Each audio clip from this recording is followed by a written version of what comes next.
Hey everybody, welcome to this episode of the Brutal Truth About Sales and Selling podcast, presentations, and even just talking to customers. I think we're doing it a little bit wrong. We're not talking enough about the problem that we solve and too much about what our product does and how it applies to them and how it compares against the alternatives. And what happens is if we're not talking about the problem that we solve, we're missing the point.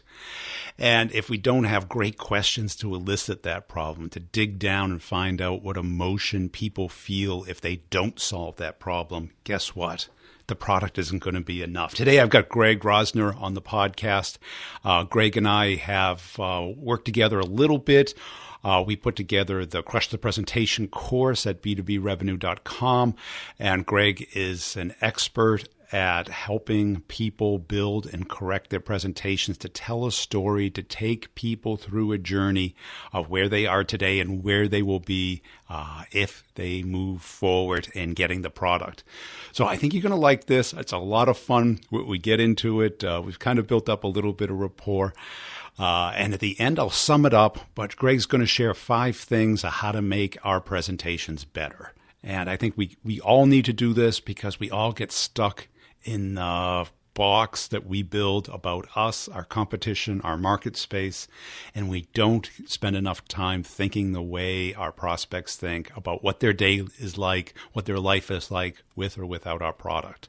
But before I get into it, I want to make sure you're checking out covideo.com. Look at the stats on their webpage about video emails being opened and watched and being able to monitor that. Engage with your target market via video. This is the year of video. Text emails have kind of jumped the shark last year. Emails, sales, and interruptions is kind of burnt out. That whole marketing automation thing, it's people aren't opening the emails anymore. They're just swiping left, saying no, enough of this, not interested. And so what does everybody do? They send more emails, which is just perpetuating the problem. We've got to engage people as human beings. And I think we're losing this. And I think video email is a solution that works for it. And I know everybody's a little uncomfortable being in front of a camera, but we got to get used to it. It's like, being in front of people. It's now being in front of people is the camera of 2018, and it's only going to get more this way. I think when you have a screen share and you turn the camera on, it's much more of a connection with somebody. I know when I do it, there's a bigger connection, and I think you make a lot more progress. You get to know who the person is. You get that know, like, and trust accelerated, and I think it's just so much more effective. So check that out.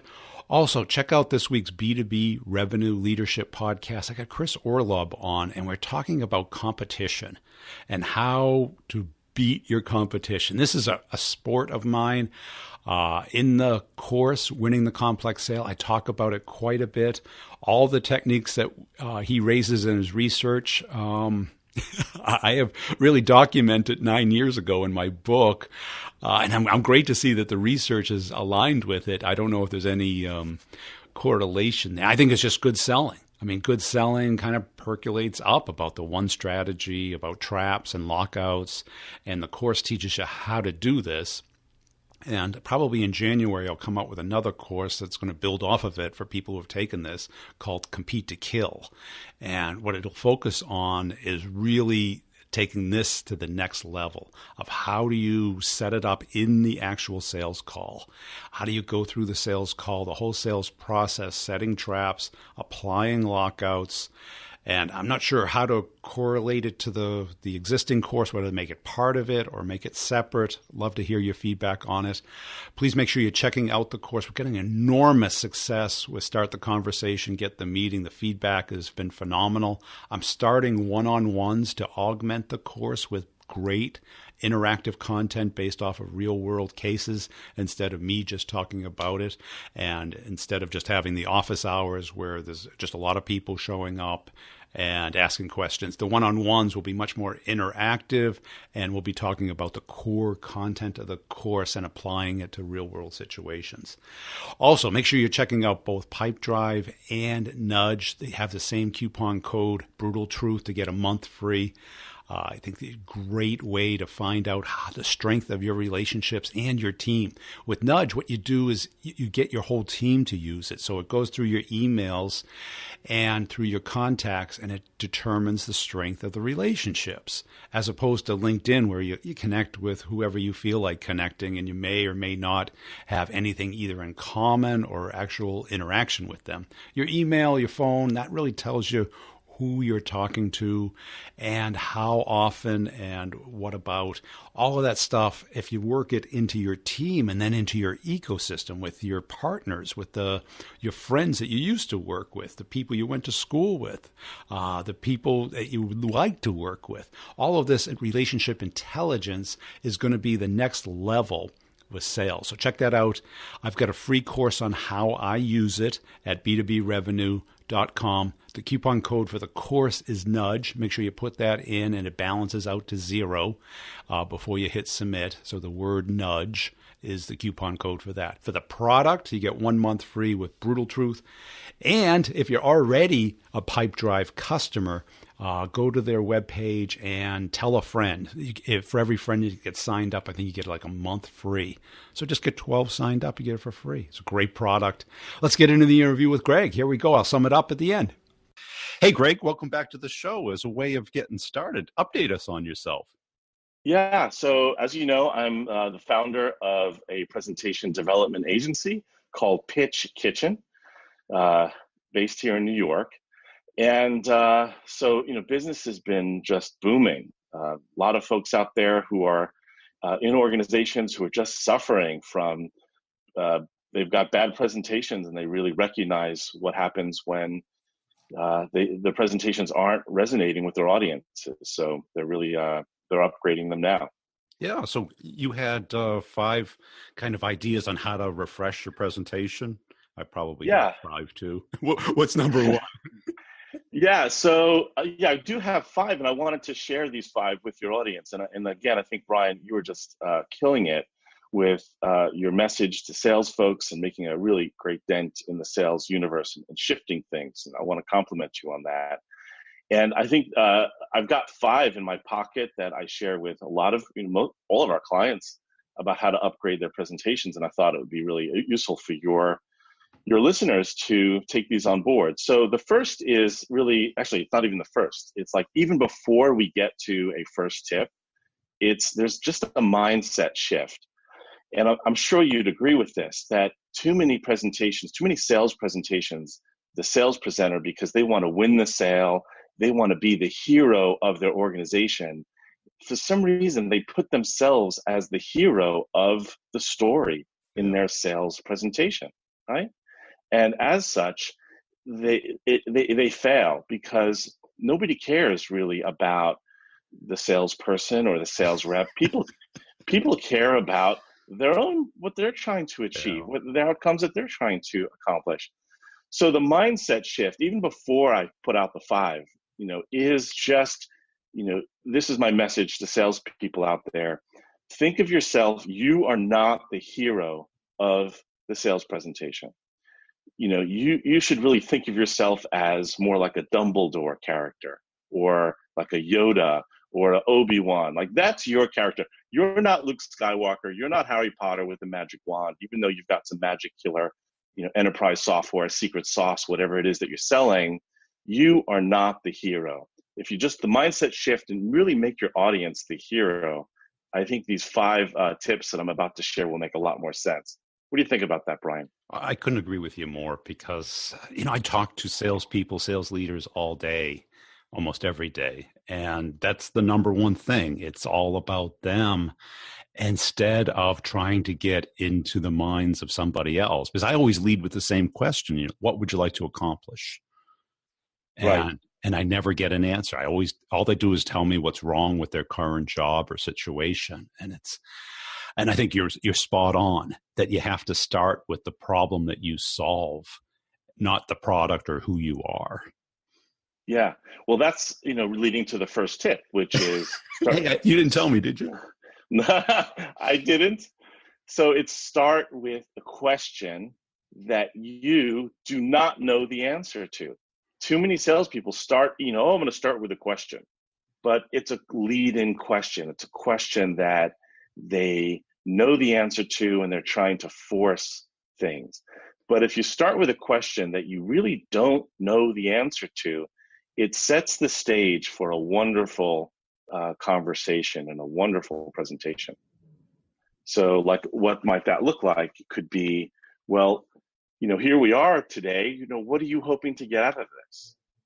Or, what are your goals? Or what's your most important issue that you're dealing with? I mean, a question that you don't know the answer to, and will set the stage for a much better presentation. And how often do you get a good answer there? I love it because I use something similar, but too often you just get they're not focused. But I think that question does focus them on, what are we here to do? Because yes, you're not there as an entertainer, or even go on, or an educator. It's really a persuasion opportunity, and too often you see it's, okay, here's our building, here's our executives, here's all our logos. And to your first introduction, nobody cares. Yeah, nobody cares about that. And the persuasion piece is really interesting. I heard you say once in a podcast, and I'm not sure where this quote came from, but a question is the only form of mind control that we have. Where did that come from, by the way, that question? I had Ross Jeffries, who is a hypnotist, and he was played by Tom Cruise in Magnolia. He was the original pickup artist that all of the neurolinguistics programming stuff is based off of. And he kind of shared that. But I don't think there's anybody who discovered questions. They've been around since we've been speaking. No, seriously. Yeah. But what I found is when you ask a question to a group of people, all of a sudden people are like, okay, maybe I can't look at my text right now. Maybe I'm being called to respond. So it gets people to sit up and pay attention. Like, why are we here? Yes. What is the purpose of this? What is the goals around this? And almost like even school kids, the best teachers start classes with questions, and questions are riddled throughout the whole experience. The power that it brings is like, if I say presentations are critical, okay, some people naturally will come up with reasons why they're not critical. They're mismatchers. Okay. Yeah. Because I study psychology and everything. And then there's people who align with you. But no matter what you say in a statement, you're going to get a certain percentage of people who are going to disagree because that's their personality. A question makes them focus. They cannot not internalize what you're trying to do. If you say, what color shirt are you wearing? What do you immediately do? You look down and pull the shirt, cloth in front of you to look at the color, even though you know what color it is. Right. Unless you're a politician, and then you'll pivot and talk about your policy and your opponent. Yeah. So absolutely. So questions are super powerful. So the second tip here I wanted to offer is, if the deck that marketing has given to you is not working for you, then just say you're using it, but do not use it. And so, you can't just throw it in the garbage. Maybe you can, but I would look at that deck and say, are there any pieces of gold in there that you want to use? And then restructure the deck so that maybe it's in 3 parts, where you can find, if you've got a problem slide or 2 in there, keep it. If there's a solution slide, maybe you want to keep that. But maybe you want to think about creating your own slide to add to that, so that you've got like a 3-part story to facilitate a much better discussion. So here, I know this is crazy, because every salesperson is going to say like, oh man, I got a really busy job. I don't have time to like rejig my deck. But the problem is, if you just use the deck that marketing gives you, marketing really doesn't understand, in my experience, the kind of conversation that a salesperson needs. They're going to mostly arm salespeople with just how awesome is this secret sauce technology that's seamlessly integrated with blah, blah, blah. it's all about the solution, how wonderful it is, but it really doesn't lend itself to a structured conversation about the problem, about potential outcomes, stories that a salesperson needs to tell. And I'm not sure what you find, Brian, but I see marketing really just hamstringing sales with presentations that don't help. Well, I mean, their heart's in the right place, but they've never met a customer, and they view the world through marketing eyes, which is, lots of content, lots of data, pretty pictures, well polished. And if you did go through all those slides, it'd be a 3-hour presentation. So I think you first got to, understand how much time do you have? What do you want to get out of it as a next step? And how do you take people from where they are to where you want them to go through their world, not yours?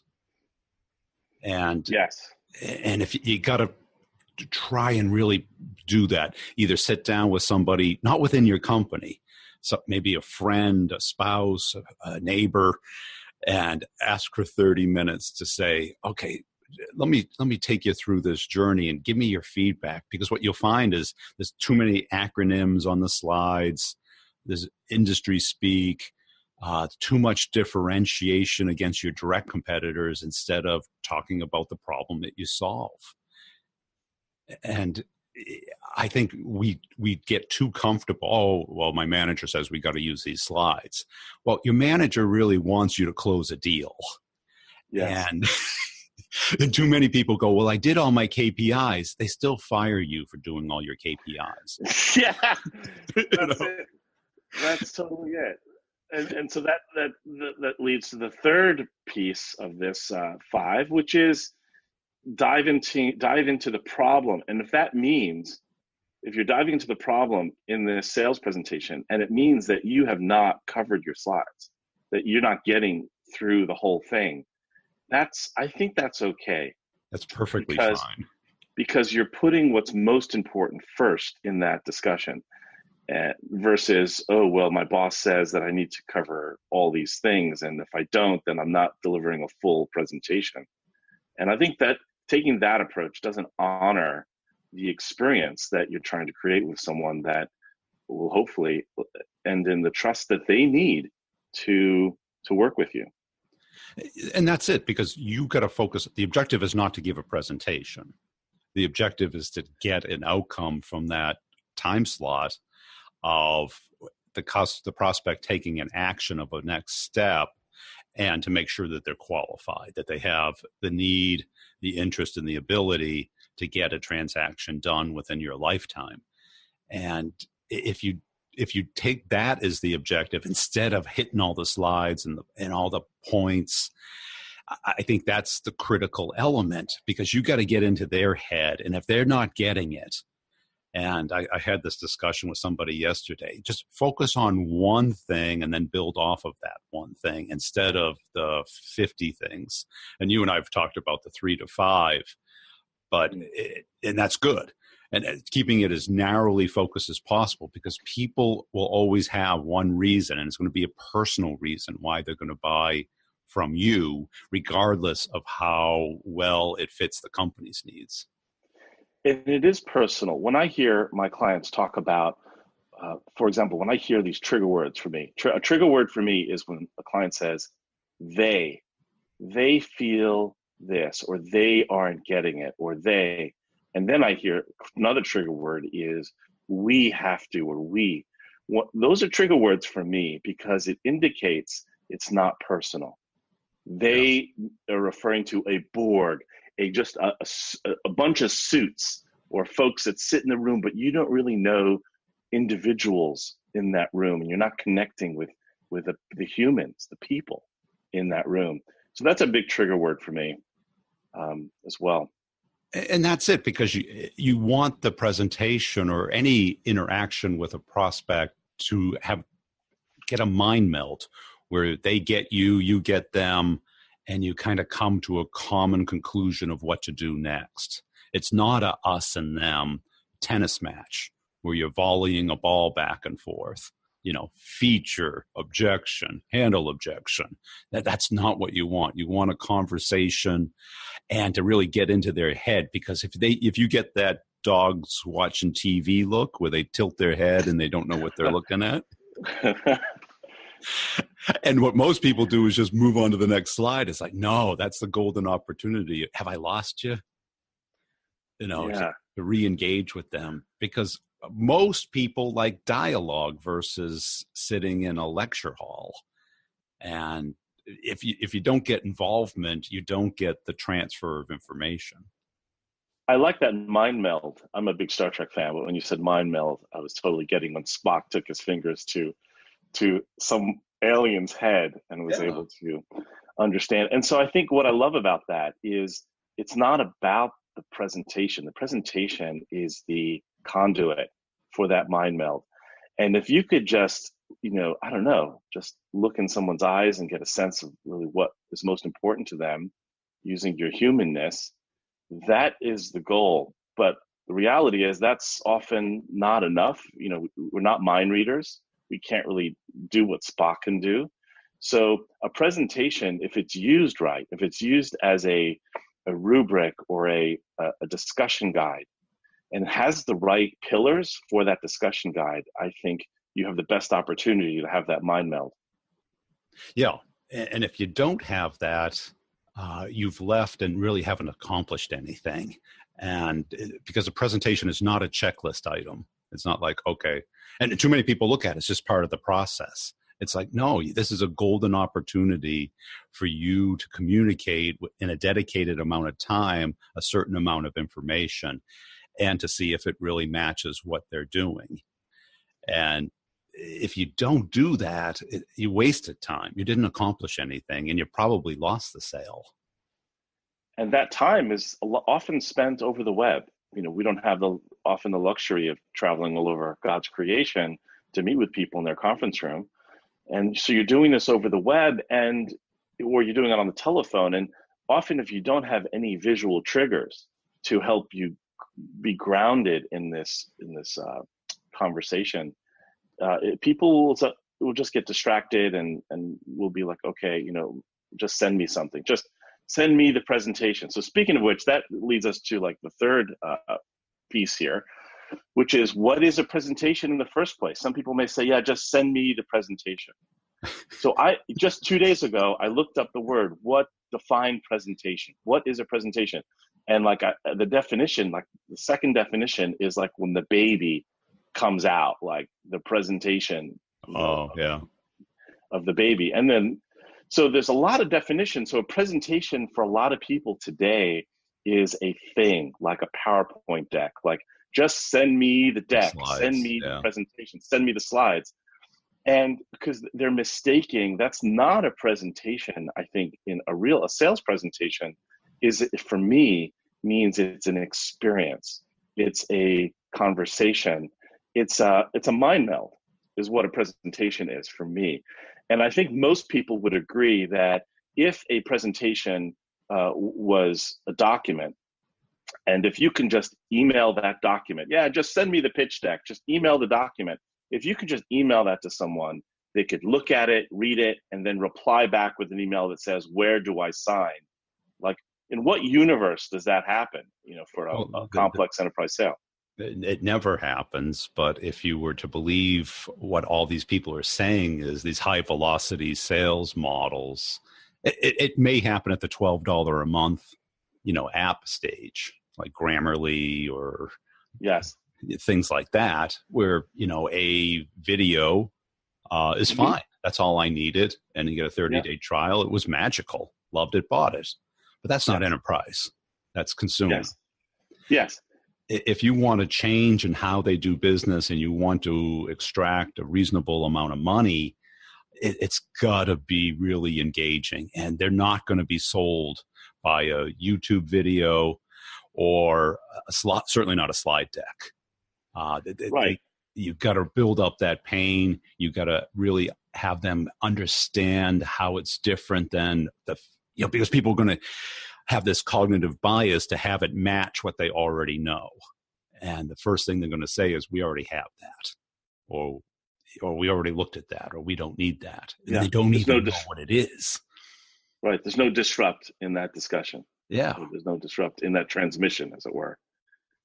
Right. Because, I mean, you and I are both in a service space, and I'm sure you run into, oh, we've got a deck. Well, yes, of course you do. But I'm not proposing a new deck. I'm proposing helping you communicate what you do in a more effective way. Yeah. Yeah. So, but that's, number 3 here is your presentation isn't a document, but a lot of marketing would send down to sales reps, and I say down because, even though an organization says, oh yeah, we're sales driven, but what sales is using is coming down from the mountain of marketing. Anyway, don't get me started.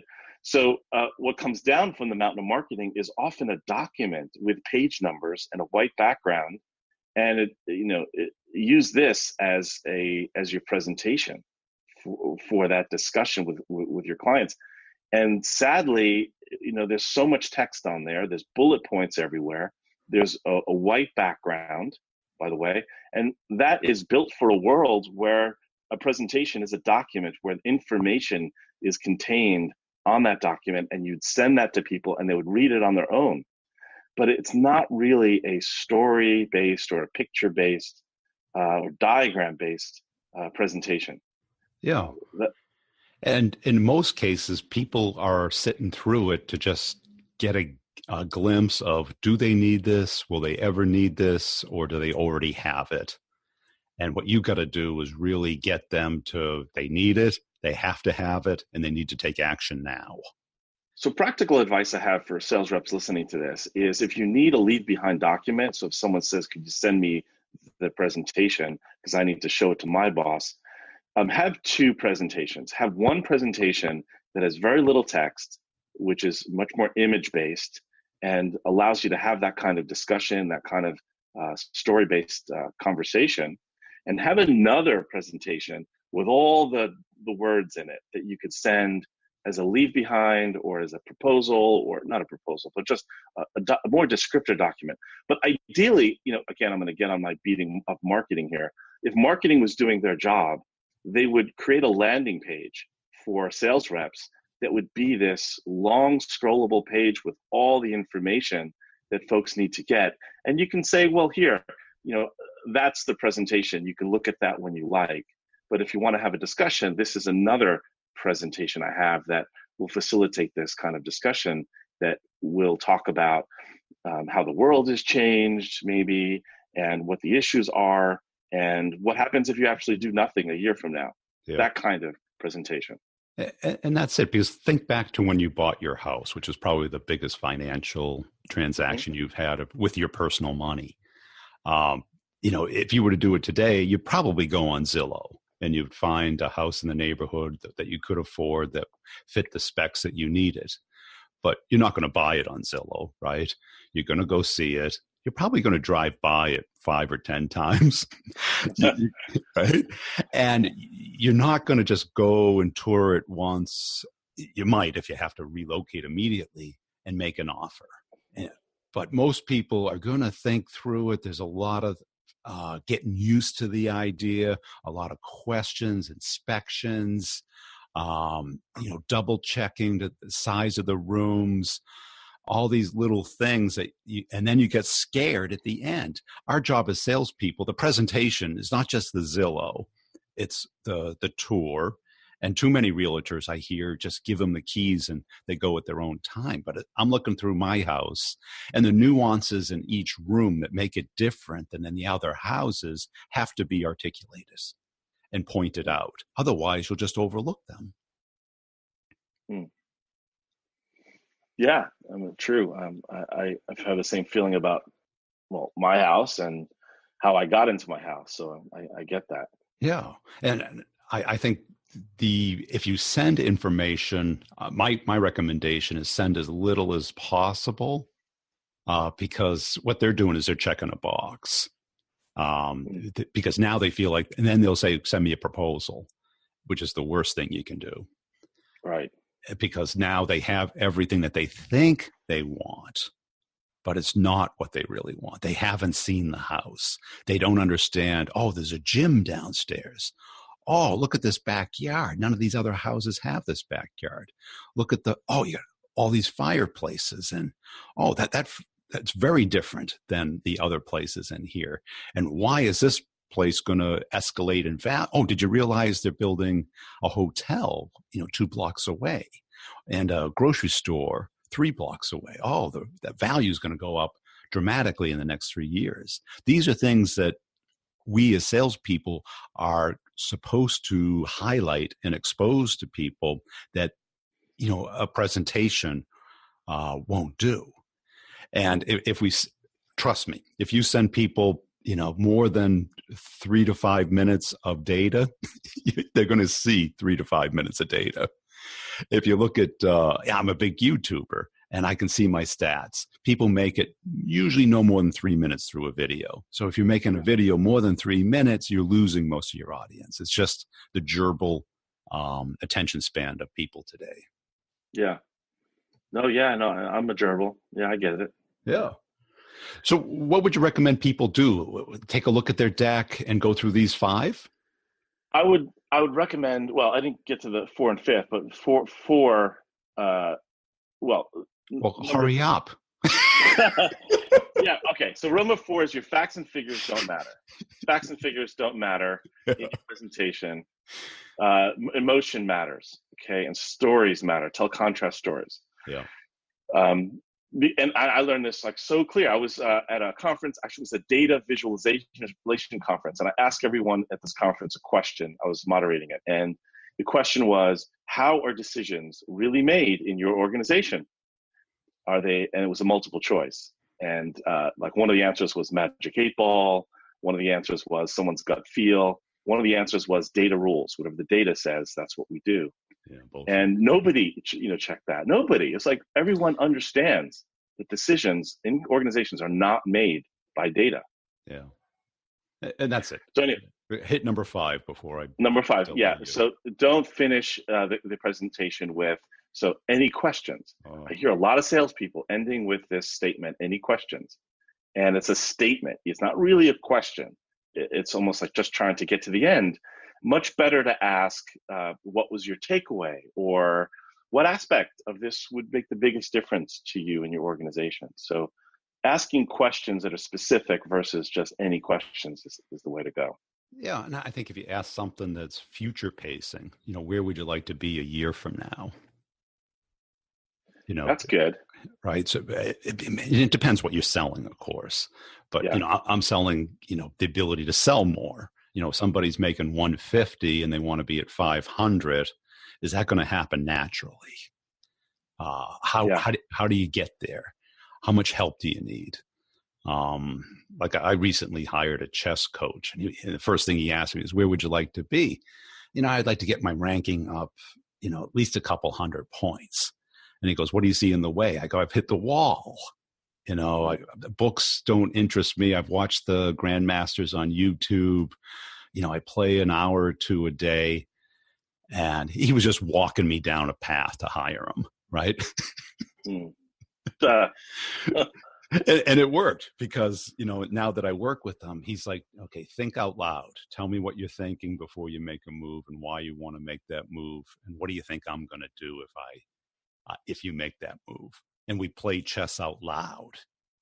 And he just walks me through that thinking. And he's teaching me how grandmasters think and how they play the board, their priorities, and that whole process. And too many people just say, I know how to play chess. Yeah. Well, that does not come natural to me. That kind of strategic way of thinking is all like practice. So that's great that you have that resource. Well, you're like a presentation coach. You could certainly, okay, what are you thinking here? Now, what do you think the customer's thinking? Mm-hmm. You put that slide up, and I would say, okay, if I was a customer, I would think, I don't care about your building. I'm never going to go there. Yeah, I don't care how many cities you got offices. Yeah. So anyway, to wrap this up, if there's one thing, forget about the 5 blah, blah, blah, 5 tips. If there was one tip that I would offer your sales reps listening to this, it is divide your presentation into 2. So you've got one tool that you can send to people, or ideally you'd send them to your website so that you don't have to have a presentation as a document. But really you should think about your presentation as a discussion guide that is much more visual, allows you to tell a story about past, present, future, and allows you to have this opportunity to build trust with people. And so that's the message I've got. Excellent, Greg. And where do people go to learn more about you and your work? Yeah, so you can definitely check me out on LinkedIn, Greg Rosner. You can also check out my agency, pitchkitchen.com, and you can email me there at greg@pitchkitchen.com. Hey, I hope you enjoyed that. I hope you got a little bit out of that. Rethinking your presentations a little bit, taking those 5 tips, applying them to your presentation process will get you a lot better results. I think you have to think through that. And working with that chess coach has kind of given me a different view on the courses and how I can help the people taking the courses to kind of get people thinking how other people are thinking and talking through that coaching process of what do you think they're going to do to react to this? What do you think is going to happen after this? Getting people thinking multiple steps ahead so that you can plan what to do and prevent the bad things from happening. So if you want to learn more about the courses, go to b2brevenue.com under training. If you're serious about them, meaning like you just don't, I just have a couple of questions, and if the questions are satisfactory, you'll sign up. If you just want to chit chat, that's a whole nother thing. But I have a calendar link up there. I will, talk to you for 15 minutes about the courses. It's not a free consultation. It's a Q&A on the courses. But if you listen to the podcast, and the podcast is a match for what and how you sell, and you want to get more meetings and or you want to close more deals, the courses are pretty much spot on for that. And it's not just videos. It's office hours once every other week for an hour. All your questions get answered via videos and put into the course, so you can ask as many questions as you want.